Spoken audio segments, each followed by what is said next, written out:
नमस्कार, मेरा नाम है विशाल और आप देख रहे हैं थिंक 360। इस वक्त मैं अरावली की पहाड़ियों में आए हुए एक ऐसे प्राचीन मंदिर में हूँ, जो अपने आप में बहुत सारी विशेषताएँ लिए हुए है। ऐसी ख़ासियत जिसके बारे में बहुत ही कम लोग जानते हैं और थिंक 360 का हमेशा से यह प्रिंसिपल रहा है कि हम आप तक वो चीज़ें पहुँचाएँ, जो आपने कभी सोची ना हो, देखी ना हो। इसीलिए इस वक़्त मैं हूँ अग्नेश्वर महादेव इस मंदिर का नाम है, स्थान का नाम है। हमारे साथ यहाँ के महंत गुरुजी हैं। आइए जानते हैं क्या है ख़ासियत और यहाँ पर क्यों ऐसी चीज़ें देखी जाती है, जिनके लिए लोग बार-बार इतनी ऊपर ऊँचाई पे आते हैं अरावली इस पहाड़ी पर। महादेव महाराज जी महादेव। हर हर महादेव ओम नमो नमः। महाराज जी आपका क्या नाम है और क्या ख़ासियत है अग्नेश्वर महादेव मंदिर की उसके बारे में बताएँ? हमारे अग्नेश्वर महादेव जी की तो बहुत सारी खासियत है। विश्वामित्र जी की तपोस्थली है। यहाँ हमारे गुरुदेव ने आगे इसका जीर्णोद्धार कराया। आगे मंदिर जो मंदिर थी शिवलिंग ये बहुत प्राचीन है, विश्वामित्र जी की तपोस्थली। इसके बारे में नागरखंड के अंदर भी इसका वर्णन मिलता है कि विश्वामित्र जी की तपोस्थली और धन्वंतरि जी ने भी यहाँ तपस्या किया है, स्कंद पुराण के अंदर ऐसा लिखित है। और जो ये जल कुंड है इसकी विशेष महिमा बताई है उसमें कि इस जल से नहाने से सब प्रकार के चर्म रोग या बाहरी भीतरी जो भी रोग है सारे नाश हो जाते हैं। महाराज जी लोग कहते हैं कि यहाँ पर 2 कुंड, एक गुप्त और एक प्रकट, हाँ। उसके बारे में बताइए क्या है वो? एक कहते हैं कि गुप्त बनाया था जिसके जल मात्र से बोलते हैं ब्रह्म ज्ञान की प्राप्ति हो जाती है, ऐसे स्कंद पुराण में लिखा है। और जो दूसरा कुंड है ये बाहरी है जो हम लोग जल पानी सब यूज लेते हैं जिस कुंड से।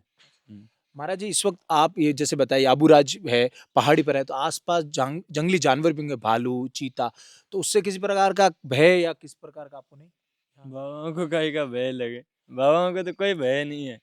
हम प्रभु की भक्ति करते हैं ना तो वो भी शीतलता प्राप्त हो जाती है उनको भी। यहाँ आज तक कम से कम 50-60 वर्षों से लोग आते जाते, बच्चे ये वो सब सोते करते, किंतु आज तक किसी को कोई परेशानी नहीं नहीं, पहुँचाई। नहीं। ये अग्नेश्वर महादेव जी का धाम ही ऐसा है। और विश्वामित्र जी हमारे बड़े तपस्वी महान मूर्ति हुए थे, जिनने यहाँ तपस्या करके उनकी ऊर्जा शक्ति ऐसी अगर आप महसूस करो यहाँ तो पता भी चले कि कैसी है क्या है कहानी। हाँ। महाराज जी मैं ये जानना चाह रहा था आप अपने बारे में बताइए, इतनी कम उम्र आपको देखने से लग रही है, आप कब यहाँ आए? आपकी दीक्षा को लेकर और किस तरीके से आपका जीवन रहा महाराज जी? जीवन हमारे गुरुदेव ने हमारे को दीक्षा दी, श्री अंतर्राष्ट्रीय श्रीमंत तुलसी गिरी जी महाराज ने।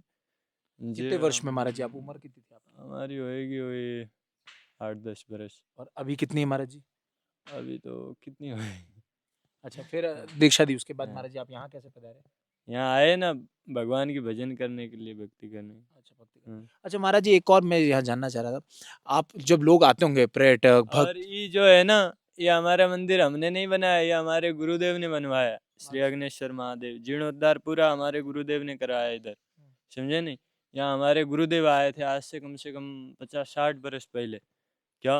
और दिव्य महान मूर्ति थी जो गुरुदेव हमारे। एक बार यहाँ ऐसी कहानी भी हुई। क्या? क्या कहानी थी महाराज जी? यहाँ चोर लोग आ गए थे। यहाँ अच्छा। पहले इस एरिया में है ना, यहाँ के जो बिगड़े हुए चोर थे ना, वो इस एरिया में रहते थे। जब हमारे गुरुदेव आए 60-70 बरस पहले की कहानी है ये। उस समय पे हमारे गुरुदेव के ऊपर वो लोग आके बोले सीआईडी से आया ऐसे ऐसे करके हमारे गुरुजी के ऊपर बंदूक तान दी थी।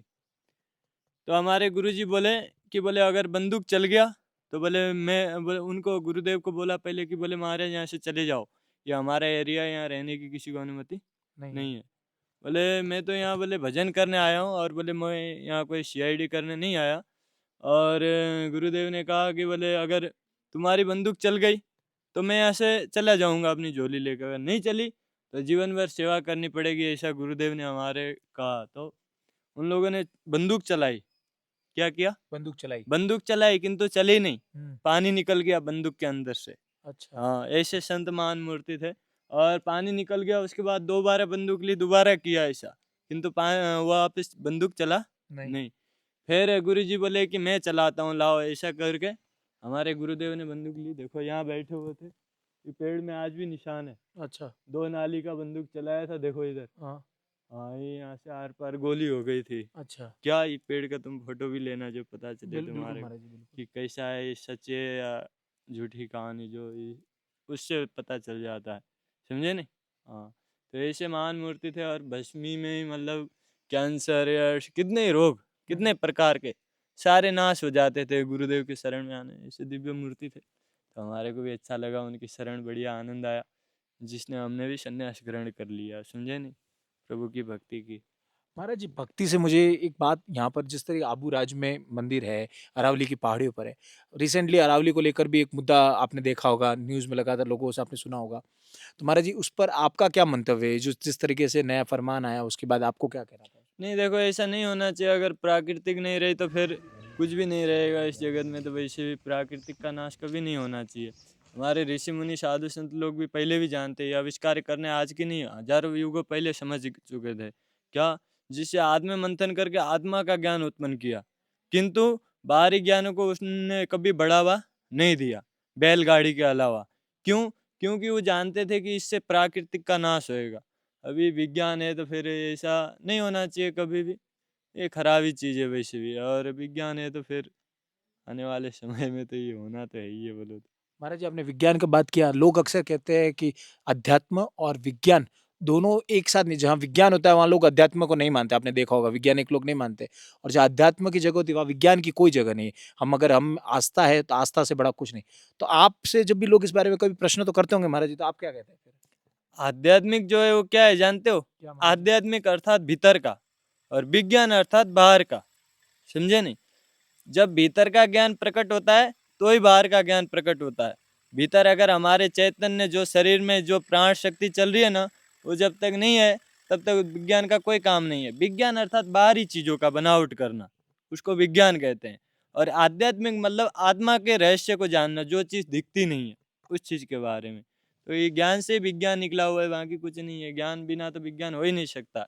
आध्यात्मिक में घुसे बिना तो कभी भी, अगर साइंटिस्ट इंजीनियर को भी एक जगह अगर वो करना पड़ेगा ना, तो एकाग्रचित होना जरूरी है। बिल्कुल। जब तक एकाग्रचित नहीं होएगा ना, तब तक वो नहीं प्राप्त कर सकता है। और एकाग्रचित होना भी आध्यात्मिक ही है एक, समझे नहीं? ये भी आध्यात्मिक ही कहते हैं जब एक अस्तित्व में आता है। बिल्कुल। तो जिस तरीके से सुना महाराज जी ने कहा कि अपने अंदर के ज्ञान को पहचानना है, अपने अंदर के आपने आप को जानना है, उसके लिए अध्यात्म की सबसे ज़्यादा ज़रूरत पड़ेगी। इसी तरह थिंक 360 को देखते रहिए। बहुत-बहुत शुक्रिया महाराज जी समय देने के लिए। हाँ, हर हर महादेव, हर बोलो हर अग्निश्वर महादेव महादेव की की, जय, आबूराज की की जय, जय, सत्य सनातन धर्म धर्म की की जय। जय।